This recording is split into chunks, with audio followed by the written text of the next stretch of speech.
તમે રશિયાના મહાન કાર્યકર્તા અને નેતા લેનિન વિશે ઘણું સાંભળ્યું છે. સમગ્ર વિશ્વમાં તે પ્રખ્યાત છે. પરંતુ શું તમે ભારતના લેનિન બાબુ જગદેવ પ્રસાદ વિશે જાણો છો, જેમણે ભારતના શોષિત વર્ગ માટે પોતાનું જીવન ન્યોછાવર કરી દીધું, જેમના વિચારોને આજે પણ લોખંડી માનવામાં આવે છે? ભારતના લેનિન બાબુ જગદેવ પ્રસાદ કહેતા હતા કે અમારી લડાઈ ખૂબ લાંબી છે. પ્રથમ પેઢીના લોકોને મારવામાં આવશે, એટલે કે પ્રથમ પેઢીને નહીં તો મરવું પડશે. બીજી પેઢીના લોકો જેલમાં જશે અને ત્રીજી પેઢીના લોકો શાસન કરશે. ઉત્તર ભારતમાં શોષિતોના ક્રાંતિ, એટલે કે શોષિત એટલે આજના ઓબીસી, એસસી, એસટી, જે દલિત, આદિવાસી અને પછાત વર્ગ પીછડા સમાજ છે, એમની ક્રાંતિના પિતા, નિષ્ઠાવાન, સંસ્કૃતિ અને સાહિત્યના હિમાયતી, શોષિત સામાજિક પક્ષ અને મજૂર વર્ગના મહાન નાયક બાબુ જગદેવ પ્રસાદે એક એવો પાયો નાખ્યો છે જેના પર દેશના બિન ઉચ્ચ જાતિના, એટલે કે જે સવર્ણ નથી તેવા ઓબીસી, એસસી, એસટી, જે દલિત, આદિવાસી, પીછડા વર્ગના લોકો આર્થિક, રાજકીય અને સાંસ્કૃતિક પ્રગતિના માર્ગે સતત આગળ વધી રહ્યા છે. તો ચાલો આપણે જાણીએ જગદેવ બાબુના જીવન વિશે. તેમનો જન્મ 2 ફેબ્રુઆરી 1922ના રોજ મહાત્મા બુદ્ધના જન્મસ્થાન છે ને બોધગયા, એની નજીક કુર્થા તાલુકાના કુરહારી ગામમાં એક ગરીબ પરિવારમાં થયો હતો. તેમના પિતા નારાયણ કુશવાહ નજીકની પ્રાથમિક શાળામાં શિક્ષક હતા. માતા તો અભણ હતા. પિતાના માર્ગદર્શન હેઠળ તેનો દીકરો જગદેવ મધ્યમ પરીક્ષા પાસ કરી અને એની ઈચ્છા હતી કે ઉચ્ચ શિક્ષણ મેળવવાની. તેઓ હાઈસ્કૂલ માટે જહાનાબાદ ગયા. એટલે કે મધ્યમ વર્ગમાં પરિવારમાં જન્મેલા બાબુ જગદેવ પ્રસાદ શરૂઆતથી જ લડતા અને લડાયક સ્વભાવના હતા. તેઓ બાળપણથી જ બળવાખોર સ્વભાવના હતા. જગદેવ પ્રસાદ જ્યારે કિશોરવસ્થામાં સારા કપડાં પહેરીને શાળાએ જતા ત્યારે એક ઉચ્ચ જાતિના વિદ્યાર્થીઓ તેમની મજાક ઉડાવતા હતા. શાળામાં તેમની સાથે દુર્વ્યવહાર પણ કરવામાં આવતો હતો. એક દિવસ ગુસ્સામાં તેને માર્યો અને તેની આંખોમાં ધૂળ નાખી દીધી, જેના માટે તેના પિતાએ દંડ ભરીને માફી માગવી પડી હતી. એક દિવસ દોષ વગર એક શિક્ષકે જગદેવ બાબુને તમાચો માર્યો. કેટલાક દિવસો પછી તે જ શિક્ષકે વર્ગખંડમાં ભણાવતા એમ કે ઊંઘી ગયા, નસકોરા બોલાવવા લાગ્યા. જગદેવજીએ તેમના એ શિક્ષકના ગાલ ઉપર એક તમાચો માર્યો. એટલે શિક્ષકે આચાર્યને ફરિયાદ કરી. જગદેવ બાબુએ નિર્ભય થઈને કહ્યું કે ભાઈ, વિદ્યાર્થી હોય કે શિક્ષક, ભૂલ માટે દરેકને સમાન સજા થવી જોઈએ. કિશોર જગદેવ પ્રસાદે પંચકઠિયા પ્રથા નાબૂદ કરી. એટલે એમ કે એ વિસ્તારની અંદર છે ને જમીનદારો જે એનો ખેડૂતોનો પાક હતો એમાં હાથીઓને ખવડાવવા માટે એક ઘાસચારો આપવાની પ્રથા હતી. એટલે ગરીબ અને શોષિત વર્ગના ખેડૂતો જમીનદારોના આ બળજબરીનો વિરોધ તો કરી શકાય નહીં. જગદેવ બાબુએ તેના વિરોધ કરવાનો નિર્ણય કર્યો. જગદેવ બાબુએ પોતાના સાથીઓ સાથે મળીને એક રણનીતિ ઘડી કાઢી. જ્યારે મહાવત હાથી સાથે પાક ચડાવવા આવ્યો ત્યારે તેણે પહેલાં જ મનાઈ કરી કે ભાઈ નહીં, અહીંયા નહીં ચડાવતા. જ્યારે મહાવત સંમત ન થયો ને ત્યારે જગદેવ બાબુ અને એના સાથીઓએ મહાવતને માર માર્યો અને તેને આગળ ન આવવાની ચેતવણી પણ આપી હતી. આ ઘટના બાદ પંચકાઠિયા પ્રણાલી બંધ થઈ ગઈ હતી. જ્યારે તે શિક્ષણ માટે ઘરથી દૂર રહેતા હતા ત્યારે તેના પિતા બીમાર થઈ ગયા હતા. જગદેવ બાબુની માતા ધાર્મિક સ્વભાવના હતા. તેમના પતિના સ્વાસ્થ્ય માટે તેઓ દેવી દેવતાઓની ખૂબ પૂજા કરતા હતા અને વ્રત બધું રહેતા હતા. આ બધું કરવા છતાં એના પિતાનું અવસાન થયું હતું. એટલે આથી જ જગદેવ બાબુને હિન્દુ ધર્મ પ્રત્યે બળવાખોરની લાગણી પેદા થઈ.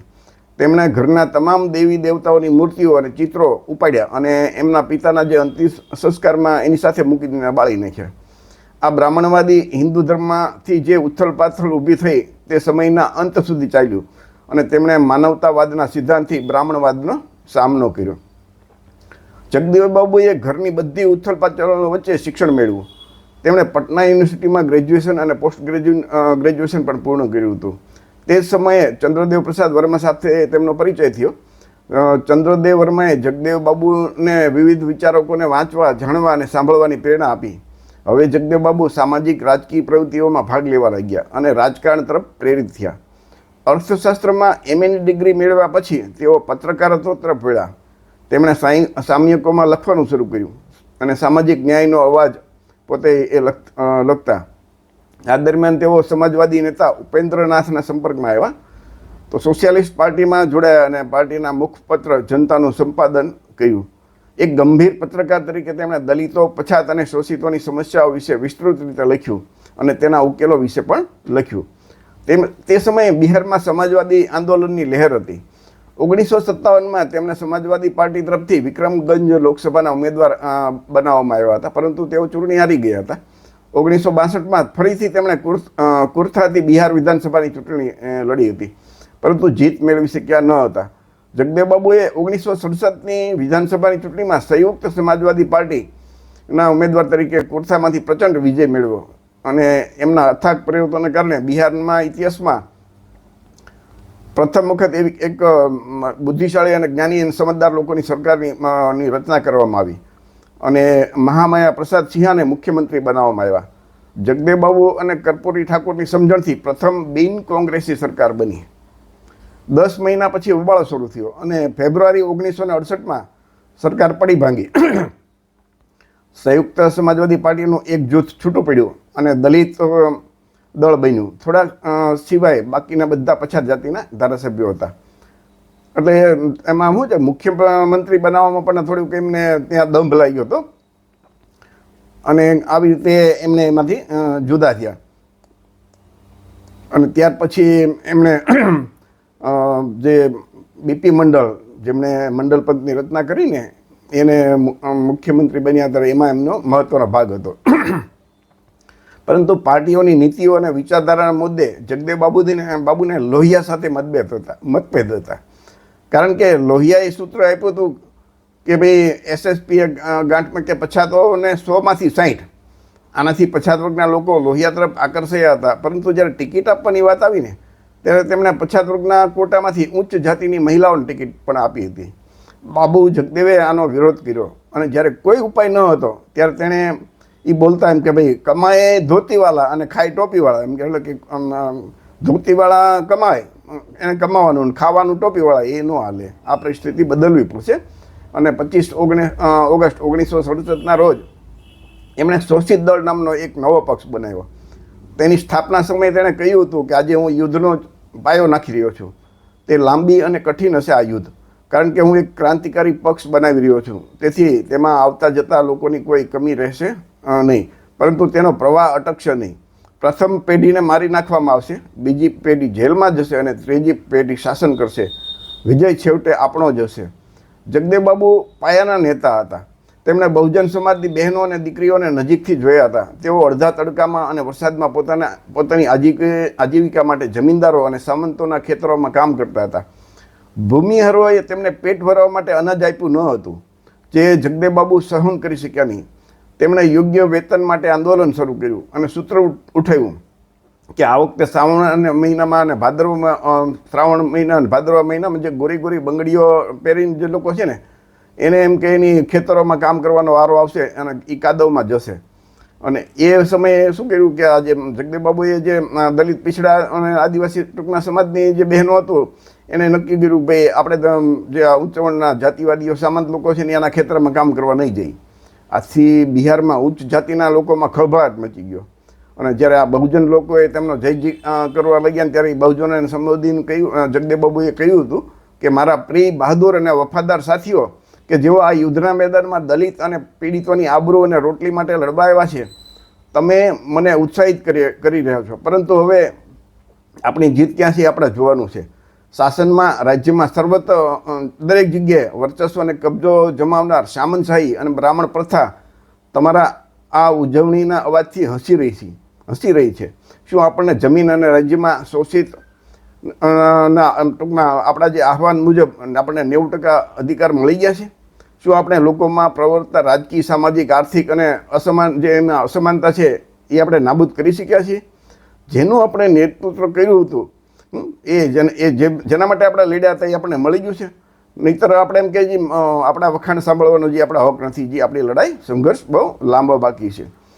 1970માં જ્યારે દરોગા પ્રસાદ રાય જગદેવ બાબુના ટેકાથી મુખ્યમંત્રી બન્યા ત્યારે તેમણે 2 એપ્રિલ 1970ના રોજ બિહાર વિધાનસભામાં ઐતિહાસિક ભાષણ આપ્યું હતું. એમાં એ બોલ્યા હતા કે મેં સામ્યવાદી પક્ષ, સંયુક્ત સમાજવાદી પક્ષ, જે સામ્યવાદ અને સમાજવાદી પાર્ટીના છે, એના નેતાઓના ભાષણ સાંભળ્યા છે અને આ પક્ષના નેતાઓએ આપેલા ભાષણો પણ સાંભળ્યા છે. તેના પરથી સ્પષ્ટ થાય છે કે આ પક્ષો હવે કોઈ ઉપયોગી નથી. તેમની પાસે કોઈ ઐતિહાસિક પરિવર્તન અને સામાજિક ક્રાંતિની અપેક્ષા રાખવી મૂર્ખતા ગણાશે. આ પક્ષો સામાજિક આર્થિક અસમાનતાના વાસ્તવિક કારણ વિશે સ્પષ્ટ અને મક્કમતાથી બોલવાની હિંમત નથી. કોંગ્રેસ, જનસંઘ, સ્વતંત્ર પાર્ટી આ બધા દ્વિપક્ષી મૂડીવાદી એટલે કે એ મૂડીવાદી જે પ્રણાલી છે એના એ લોકો પોષક છે, એટલે કે એને એ પ્રોત્સાહન આપે છે. મને લાગે છે કે આ સરકાર અને તમામ રાજકીય પક્ષો દિશાહીન બની ગયા છે, કારણ કે તેઓ બ્રાહ્મણો દ્વારા નિયંત્રિત થાય છે. હું સામ્યવાદ અને સમાજવાદના પક્ષોથી ખૂબ નિરાશ છું અને એનું નેતૃત્વ એમ કે નકામું બની ગયું છે. એમણે વધુમાં કહ્યું કે સામાજિક ન્યાય, સ્વચ્છ, નિષ્પક્ષ અને વહીવટ માટે સરકારી, અર્ધ સરકારી, બિનસરકારી નોકરીઓમાં ઓછામાં ઓછી 90% બેઠકો દલિતો, પછાતો માટે અનામત રાખવી જોઈએ. વિચાર કરજો, 1970માં એમણે આ વાત કરી હતી. જ્યારે શાસક જ્ઞાતિએ જોયું કે ઉચ્ચ શિક્ષિત જગદેવ પ્રસાદ બ્રાહ્મણ પ્રથા સામે મેદાનમાં કૂદી પડ્યા છે અને મૂળ બહુજન સમાજ તેના સમર્થક ન બનવું જોઈએ અને બ્રાહ્મણ પ્રણાલીને જડમૂળથી ઉખેડી નાખવામાં મદદ કરવી જોઈએ નહીં, ત્યારે આ શાસક જ્ઞાતિઓએ સંપૂર્ણ ક્રાંતિનું સૂત્ર આપ્યું. એટલે કે એની જે શાસક જાતિઓ હતી ને આ બધી સવર્ણો, એની સામે પડ્યા અને એની સામે જગદેવ બાબુએ કહ્યું કે આપણા પૂર્વજો, એટલે કે મારા પૂર્વજોએ ઉચ્ચ જાતિના લોકોને એમ કે સેવા ચાકરી કરી છે, એના હલવાએ બનાવ્યા છે, પણ હવે હું એની સેવા ચાકરી કરવા માટે જન્મો નથી. હું એનું સેવા ચાકરી નહીં કરું અને હું દલિત અને શોષિત લોકોને તે નહીં કરવાનું એમ કે હું એમને કહીશ, તમે પણ આવું નહીં કરો એમ. હું બધા આપણા જે દલિત, પીછડા, ઓબીસી, એસટી છે એમને એક જ નેજા નીચે ભેગા કરીશ અને આવા લોકોને દિલ્હીના સિંહાસન ઉપર બેસાડીશ. જેમ કૂતરો ક્યારેય માંસનું રક્ષણ કરી શકતો નથી, તેવી જ રીતને આ દેશના જે સામંતશાહીઓ, જે ઉચ્ચ જાતિના શાસકો છે ને, એ આપણું ક્યારેય રક્ષણ કરી શકશે નહીં અને આપણને હક અધિકાર આપશે નહીં, આપણો ભાગ આપણને આપવાના નથી. તેમના નેતૃત્વને બદલે આપણું નેતૃત્વ બનવું જોઈએ, તો જ જમીન અને સંપત્તિનું યોગ્ય વિતરણ થશે. અમલદારશાહી જે છે ને એ નાબૂદ કરવી તો જ શક્ય બનશે. કેમ કે જ્યાં સુધી શાસકોમાં આપણે એ લોકોનો 90% ભાગ નહીં હોય ત્યાં સુધી એ શક્ય નથી. 24/9/1944 રોજ મદ્રાસના પાર્ક ગ્રાઉન્ડમાં બહુજનોને સંબોધતા ડૉક્ટર આંબેડકરના એ શબ્દો હતા, તે વધુ પ્રકાશિત હતા કે તમારે સમજવું જોઈએ કે અમારો હેતુ શું છે. એટલે કે અમારો ઉદ્દેશ આકાંક્ષા શાસક સમાજ બનાવવાની છે.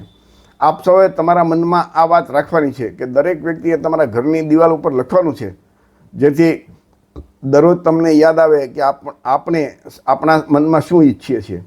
એક વિશાળ ઉદ્દેશ્ય છે અને જેને આપણે ભાગ્યે જ આપણા હૃદયમાં ઉછેર્યો છે. આપણે એ જોવું પડશે કે આપણને શાસક કરતા તરીકે સ્વીકારી શકાય. જો તમને આ સમજાયું હોય તો તમારે વિશ્વાસ કરવો પડશે કે આપણે શાસક બનવા માટે આપણે ખૂબ મહેનતની જરૂર પડશે. તેમણે બિહારના રાજકારણને એમ કે ભાઈ આ લોકશાહી બનાવવા માટે સામાજિક, સાંસ્કૃતિક ક્રાંતિની પણ એમ કે ભાઈ એમાં પણ આપણે ક્રાંતિ કરવાની જરૂર છે. તેમણે માનવતાવાદી રામ સ્વરૂપ વર્મા દ્વારા સ્થાપિત અર્જક સંઘ, તમે અર્જક સંઘ વિશે વાંચજો, એ ટોટલી બ્રાહ્મણવાદને ખતમ કરવા માટે આપણું વિચારધારા મુજબ એ કામ કરે છે. તો 1 જૂન 1968ના રોજ એની સ્થાપના થઈ અર્જન સંઘની અને જગદેવ બાબુ તેમાં જોડાયા. બ્રાહ્મણવાદને અર્જન સંઘના સિદ્ધાંતો દ્વારા જ નાબૂદ કરી શકાય છે અને સાંસ્કૃતિક પરિવર્તન દ્વારા માનવતાવાદની સ્થાપના કરી શકાય છે. સાંસ્કૃતિક પરિવર્તન એટલે જે બ્રાહ્મણ ધર્મ, હિન્દુ ધર્મની જે અસમાનતાવાદી જે સંસ્કૃતિ છે એને બદલે જે માનવતાવાદી બૌદ્ધ સંસ્કૃતિ છે એની સ્થાપના કરવાની. તેમણે આચરણ, વિચારો અને વર્તન અને ધાર્મિક વિધિઓ અર્જક સંઘની બનાવેલી વિધિઓ મુજબ ગંભીરતાથી ઉજવવાની જરૂરિયાત ઉપર ભાર મૂક્યો. તે સમયે દરેક ગલીમાં આ સૂત્રો હતા કે માનવતાવાદની શું ઓળખ છે કે બ્રાહ્મણ ભંગી એક સમાન, પુનર્જન્મ અને ભાગ્યવાદથી બ્રાહ્મણવાદનો એમ કે જન્મ થાય છે. એટલે એમાં એને આપણે છોડવું પડશે. માનવતાવાદ, માનવ ધર્મ શું છે કે ભાઈ બ્રાહ્મણ અને ભંગી, ટૂંકમાં દરેક વ્યક્તિ એક સમાન અને એક કોની વિચારધારા છે તો બૌદ્ધ ધર્મની છે.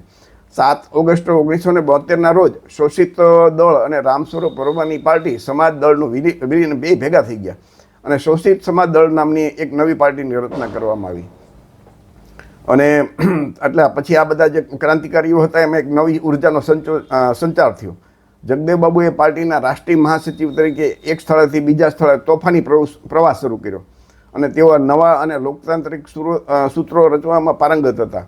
જગદેવ બાબુએ સભામાં ભાષણ ખૂબ જ અસરકારક હતું અને જહાનાબાદની બેઠકમાં તેમણે કહ્યું હતું કે 10 કા શાસન 90 પર નહીં ચલેગા નહીં ચલેગા, એટલે કે 10નું શાસન 90 પર નહીં ચાલે નહીં ચાલે. 100 में 90 શોષિત હે 90 ભાગ હમારા હે. તમે જુઓ તો દેશમાં 100% વસ્તીમાં 90% શોષિત કોણ છે? જે દલિત, પીછડા, આદિવાસી, આપણા લોકો, SC ST OBC. તો 100માંથી 90%નું શોષણ કરવામાં આવે છે અને 90% હિસ્સો આપણો છે. ધન, ધરતી और રાજપાઠ में 90 ભાગ હમારા હે. ધન, ધરતી અને રાજપાઠમાં 90% ભાગ આપણો જોઈએ આપણે. જગદેવ બાબુના સૂત્રો સાથે બહુજન સમાજે, એટલે કે દલિત, પીછડા, આદિવાસી એમાં લોકોમાં એની ને એને ખબર પડી કે ભાઈ આપણા દુશ્મન તો આ બ્રાહ્મણવાદીઓ છે. એટલે એના પરિણામે જગદેવ બાબુને જાનથી મારી નાખવાની ધમકી મળવા લાગી. પરંતુ જગદેવ બાબુ અટક્યા નહીં. એટલે એ તો પાછા એમાંથી બોલતા હતા કે આ મૂર્ખાઓએ વિચારવું જોઈએ કે સિંહ પાંજરામાં હોય કે બહાર હોય એને સિંહ જ કહેવામાં આવે છે. તેમણે ચેતવણી આપી. પછી ભલે તે જીવતો હોય કે મરી ગયો હોય, હીરો ક્યારેય એમ કે ભાઈ આ જે અમે પથારીમાં મરતા નથી, ગોળીઓ ખાતા અને તલવારો દ્વારા અમારું ભલે મૃત્યુ થાય, તો મૃત્યુ પણ એ જે બહાદુર હોય ને એની એ દુલ્હનની જેમ રાહ જોવે અને અમને ગળે લગાડશે એમ. જગદેવ બાબુએ તેમના ભાષણો દ્વારા શોષિત સમાજ એટલે કે દલિત, આદિવાસી, પીછડા સમાજમાં, પછાત સમાજમાં નવી ચેતના જગાડી. તેમણે રાજકીય વિચારક T.H. ગ્રીનના નિવેદનને સાબિત કર્યું કે ચેતનામાંથી સ્વતંત્રતા જન્મે છે. કેમ કે લોકોના વિચારો બદલાય તો સ્વતંત્ર થવાની પોતાની ઈચ્છા થાય ને. માનસિક રીતે ગુલામ સમાજ કોઈ દિવસ ક્રાંતિ કરી શકે નહીં. જ્યારે સ્વતંત્રતા પ્રાપ્ત થાય છે ને અને રાજ્યને યોગ્ય અધિકારો આપવા માટે મજબૂર કરવામાં આવે છે. જગદેવ બાબુ વર્તમાન શિક્ષણ પ્રણાલીને બ્રાહ્મણવાદી વિચારોની એ શિક્ષણ પ્રણાલી માનતા હતા. તો એની સામે એ ઈચ્છતા હતા કે સમાનતાવાદી શિક્ષણ હોવું જોઈએ અને ફરજિયાત શિક્ષણ. અને એવો કહેતા એમ કે ભાઈ પટ્ટાવાળો હોય કે રાષ્ટ્રપતિનું બાળક, દરેકનું શિક્ષણ એક સમાન અને ફ્રી હોવું જોઈએ. જગદેવ પ્રસાદ દ્વારા સ્થાપિત શોષિત સમાજ દળની વિચારધારા અને આંદોલનના કારણે આજે ઘણા બ્રાહ્મણવાદી રાજકીય પક્ષોમાં પછાત વર્ગના લોકોને પ્રતિનિધિત્વ તો આપવામાં આવે છે, પરંતુ આ લોકોમાં કોઈ વિચારધારા હોતી નથી. એટલે જ્યારે પછાત વર્ગના લોકો આવી ક્રાંતિ કરે ને, એટલે જે બ્રાહ્મણવાદી રાજકીય પક્ષો શું કરે છે, પછાત વર્ગના એટલે કે દલિત, આદિવાસી અને બક્ષીપંચ OBCના લોકોને એ રાજકીય પ્રતિનિધિત્વ તો આપે, પરંતુ એને કોઈ પાવર ન આપે. અને મોટાભાગે એ વિચારધારા વગરના જે ગુલામ માનસિકતા ધરાવતા હોય એવા લોકોને પ્રતિનિધિત્વ આપે, જે SC ST OBC જે દલિત, આદિવાસી, પછાત સમાજના બંધારણી હક માટે કોઈ દિવસ બોલતા નથી. લગભગ તમે જુઓ ને તો બધા બ્રાહ્મણવાદી બનાવેલા કાલ્પનિક એ આ બધા જે આપણા નેતાઓ જે છે એ તમે જોજો કે બ્રાહ્મણવાદી લોકોએ જે કાલ્પનિક પૌરાણિક વાર્તાઓ લખી છે બ્રાહ્મણ હિન્દુ ધર્મની, અને કાળી ધોળી પીળી એમ કે માતા જે ડુંગરા ઉપર બેઠી છે અને વાંદરા અને રીંછ ને જેવા એમ કે આ બધી એ લોકોની મૂર્તિઓ જે હોય એની સામે માથું પછાડીને પોતાની ઈચ્છા પૂરી કરતા હોય છે. એમ કે આપણા નેતાઓ જે દલિત, આદિવાસી, પછાત સમાજના, એટલે કે તમે જોવો ને તો બ્રાહ્મણવાદી વ્યવસ્થાના એ માનસિક રીતે ગુલામ હોય છે. તેમના સૂત્રોચ્ચારમાં લોકોમાં એક નવો ઉત્સાહ પેદા કરતા હતા. અને જનનેતા હોવાના નાતે બાબુ જગદેવની જે સભા હોય ને એમાં લોકો ઉમટી પડતા અને બિહારની પ્રજા તેમને બિહારના લેનિન તરીકે બોલાવવા લાગ્યા. જગદેવ બાબુ ખુલ્લા મંચ ઉપરથી શાસન કરતા લોકોને પડકાર ફેંકનાર એ હતા. અને સામંતશાહીનો લોકોનો છે ને જે સામંતવાદીઓ હતા, એટલે કે શાસક જાતિઓ ઉચ્ચ વર્ણના, એને એ આમ આંખના કણાની જેમ ખૂદતા હતા. અને ઉચ્ચ જાતિના સામંતવાદીઓએ એક એ કાવતરું એવું બનાવી રહ્યા હતા કે કેમ કરીને જગદેવ બાબુને ખતમ કરવામાં આવે, એની હત્યા કરવામાં આવે. એટલે સામંતવાદીઓને લાગ્યું કે જો જગદેવ પ્રસાદની હત્યા નહીં કરવામાં આવે ને તો એ લોકોનું જીવન મુશ્કેલ બની જશે. એટલે એણે એક કાવતરા કર્યું અને એ કાવતરા મુજબ 5 સપ્ટેમ્બરના રોજ કુર્થા સત્યાગ્રહ દરમિયાન એમની હત્યાનું કાવતરું કરવામાં આવ્યું. ત્યાં એક ખાસ જ્ઞાતિના અધિકારીને, પોલીસ અધિકારીને ત્યાં એને ફરજ સોંપવામાં આવી અને એ એક સત્યાગ્રહ હતું. એટલે એની અંદર લોકો ભેગા થયા અને 5 સપ્ટેમ્બરના રોજ એ હજારો લોકોનું પીડિત લોકોનું જે નેતૃત્વ એ કાળો ઝંડો લઈને જગદેવ બાબુ ટૂંકમાં એ બધા લોકો આખી રેલી કાઢતા હતા. તો સત્યાગ્રહ દરમિયાન ઉચ્ચ જાતિના લોકોએ મોકલેલા ગુંડાઓ એ જે સત્યાગ્રહ હતા એની અંદર ઘૂસી ગયા અને પથ્થરમારો શરૂ કર્યો. અને આ બહાને જે એ કુર્થામાં જે એનો જે અધિકારી હતા ડીએસપી, એને સત્યાગ્રહીને રોકવા માટે ત્યાં રોકવામાં આવ્યા. અને ત્યારે જગદેવ બાબુએ વિરોધીની આયોજિત જાળમાં ફસાઈ ગયા અને એ સત્યાગ્રહીઓને શાંત પાડવા, કેમ કે ઓલા લોકોએ પથ્થરમારો કર્યો એટલે અફડા તફડી મચી ગઈ. તો જગદેવ બાબુ એ બહાર આવ્યા અને એની વરંડામાંથી બહાર આવ્યા અને પોલીસ વહીવટી તંત્ર સ્થળે હાજર, એટલે જે પોલીસનું હતું ને પોલીસ તંત્ર, એના જે હાજર એક અધિકારી હતા બ્રાહ્મણવાદી, એણે ગોળીબાર કરવાનો આદેશ આપ્યો અને બપોરનો 3:30 વાગ્યાનો સમય હતો. કુલ 27 રાઉન્ડ ગોળી ચલાવવામાં આવી, જેમાં એક ગોળી 12 વર્ષના વિદ્યાર્થી લક્ષ્મણ ચૌધરીને વાગી હતી અને બીજી ગોળી બિહારના લેનિન આ જગદેવ બાબુના ગળામાં લાગી ગઈ હતી. એટલે સત્યાગ્રહીઓમાં જે કરનાર હતા એમાં નાસભાગ મચી ગઈ. પોલીસે પ્રદર્શનકારીઓ પર લાઠીચાર્જ કર્યો અને ગોળીઓથી ઘાયલ થયેલા જગદેવ પ્રસાદને તરત જ તેમના સાથીઓ ઉપાડી અને જીપ પર લઈ જવાનો પ્રયાસ કર્યો. પરંતુ ક્રૂર પોલીસે તેને ઘાયલ હાલતમાં દવાખાને ન લઈ ગઈ, પોલીસ સ્ટેશન લઈ ગઈ હતી. જ્યારે તેમણે પાણી માંગ્યું ત્યારે પોલીસ સ્ટેશનની સામે જ એક દલિત છોટન રજક હતો, એની માતા એ પાણી ભરીને જગદેવ બાબુને પીવા માટે લઈ ગયા. પરંતુ ત્યાં ઊભેલા રાઇફલમેનોએ દલિત મહિલા પાસેથી પાણી છીનવી લીધું અને તેની ફેંકી દીધું. તેને પાણી આપવાને બદલે પોલીસે તેની છાતી ઉપર ચડી ગયા હતા અને બંદૂકની બટથી તેમની છાતી પર માર માર્યો હતો. અને જ્યારે તેમણે પાણી માંગ્યું ત્યારે તેમના ચહેરા ઉપર પેશાબ કર્યો હતો. આઝાદ ભારતમાં આજ સુધી ભાગ્યે જ કોઈ રાજકારણી આવી અમાનવી રીતે એમ કે એની ક્રૂર રીતે કોઈ હત્યા કરી હોય. છેવટે પોલીસ સ્ટેશનમાં જય શોષિત જય ભારત કહીને શ્વાસ લીધો અને છેલ્લા શ્વાસ લઈ લીધા જગદેવ બાબુએ. આમ એનું મૃત્યુ થયું. એ શહીદ થયા. સમગ્ર ગયા જિલ્લામાં કર્ફ્યુ નાખી દેવામાં આવ્યો અને પોલીસે વહીવટ તંત્રએ તેમના મૃતદેહનો નિકાલ કરવાનું એક કાવતરું રચ્યું અને તેમના મૃતદેહને એ જે ડાલ્ટન જંગલમાં ફેંકી દેવામાં આવ્યો. પરંતુ BBC લંડને સાંજે 1:15 વાગે સાંજે એક એના સમાચારમાં જાહેરાત કરી કે લેનિન જગદેવ પ્રસાદ કુર્થામાં શાંતિ પ્રસાદને એમ કે આ સત્યાગ્રહ દરમિયાન પોલીસે ગોળી મારીને હત્યા કરી હતી. એટલે આ સમાચારથી BP મંડળ, રામલખનસિંહ યાદવ, ભોલા પ્રસાદસિંહ અને દરોગા પ્રસાદ રાય બિહારના મુખ્યમંત્રી અબ્દુલ ગફુરને મળ્યા અને તેમના પર દબાણ કર્યું કે જગદેવ બાબુના મૃતદેહને જલ્દીથી પટણા મોકલવામાં આવે, નહીં તો બિહાર હળગાવી દેવામાં આવશે. અને જગદેવ બાબુના પાર્થિવ દેહને 6 સપ્ટેમ્બરે, આનાથી શું થયું કે એના પછી એનો મૃતદેહ લાવવો પડ્યો એટલે 6 સપ્ટેમ્બરે પટના લાવવામાં આવ્યો અને તેમની અંતિમ યાત્રા માટે દેશના ખૂણે ખૂણેથી લાખો લોકો પહોંચ્યા હતા. તે જ દિવસે પટનામાં ગાંધી મેદાનમાં શોષિત સમાજ દળના રાષ્ટ્રીય અધ્યક્ષ રામસ્વરૂપ વર્મા, ઉત્તર પ્રદેશ સરકારના પૂર્વ નાણામંત્રીની અધ્યક્ષતામાં એક વિશાળ શોક સભા યોજાઈ હતી, જેમાં લોકનાયક જયપ્રકાશ નારાયણ, અર્જુનસિંહ ભદૌરિયા, સરલા અને ટૂંકમાં કર્પૂરી ઠાકોર, મહામાયા પ્રસાદ સિંહના અને આવા બધા લોકોએ આવ્યા હતા. બીજે દિવસે એક બ્રાહ્મણવાદી અખબાર આર્યાવ્રત છે ને, એમને એવા સમાચાર છપાવ્યા કે સ્વઘોષિત બિહારના લેનિનની હત્યા કરવામાં આવી છે. ઉચ્ચ જાતિના ઘણા ગામોમાં તેની હત્યાની ઉજવણી કરવામાં આવી. વિચાર કરજો, સવર્ણોની જે ઉચ્ચ વર્ણના હતા એને ગામમાં આ હત્યાથી એ લોકોએ ઉજવણી કરી અને ઘીના દીવા પ્રગટાવવામાં આવ્યા હતા અને મીઠાઈઓ વહેંચવામાં આવી હતી. સ્વતંત્ર ભારતમાં આ રીતે ભારતના લેનિન, ટૂંકમાં ભારતના મહાન આ નેતા જગદેવ પ્રસાદની સેલિબ્રિટી ભૂસી નાખવામાં આવી હતી. આજે દેશમાં તેમને ભારતના લેનિન તરીકે ઓળખવામાં આવે છે. આ જ કારણે તેમણે સ્વતંત્ર ભારતમાં શોષિતોના અધિકાર માટે પોતાનું જીવન, એમ કે ઈશા માટે તો કે ભાઈ એનું આખું જીવન બલિદાન આપ્યું. શોષિતો એટલે કે દલિત, પછાત વર્ગ, આદિવાસી, OBC, જે આજના SC ST OBC, એના અવાજ તરીકે એ ઉભરી આવેલા હતા. અને એ મહાપુરુષને આપણે એમની જન્મજયંતિ હોય કે એમનો નિર્વાણ દિન હોય, આપણે એમને યાદ કરીએ અને એની જે જીવન અને કાર્ય છે ને એમાંથી આપણે પ્રેરણા મેળવીએ.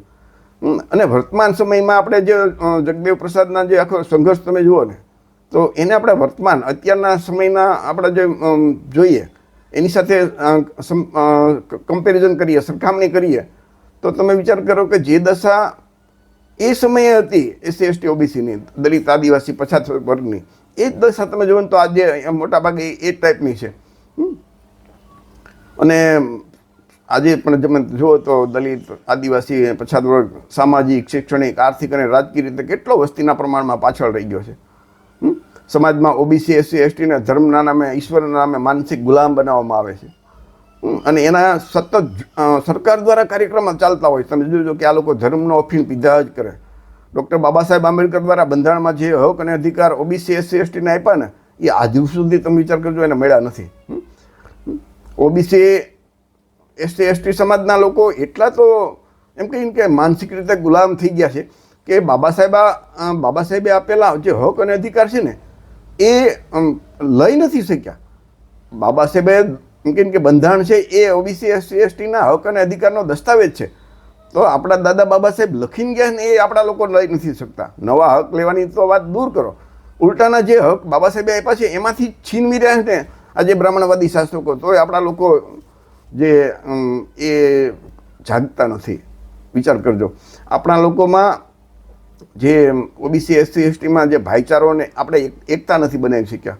બધા પોતાની અલગ અલગ જાતિઓના નામે અને ગર્વ કરતા હોય જાતિના કારણે. ખરેખર જેટલું જાતિવાદ ચાલશે એટલું તો આપણે વધારે નુકસાન થવાનું છે. અને આપણા લોકો એ બ્રાહ્મણ હિન્દુ ધર્મના ગળે લગાડીને ગર્વ કરતા જોવા મળે છે. પોતાનો હક અને અધિકાર નહીં જોવે કાંઈ. ધર્મના નામનો અફીણ પાઈને આપણા સમાજને માહિકાંગલો બનાવી દીધો છે. ધાર્મિક ગુલામી છે એટલે રાજકીય ગુલામી મફતમાં ભેટમાં મળે છે, એક સાથે એક ફ્રી જેવું. બાબા સાહેબે મતનો અધિકાર આપણા સમાજને જે આજના દલિત પછાત આદિવાસી એટલે કે ઓબીસી એસસી એસટી સમાજને શા માટે આપ્યો હતો? શાસક સમાજ બનાવવા માટે.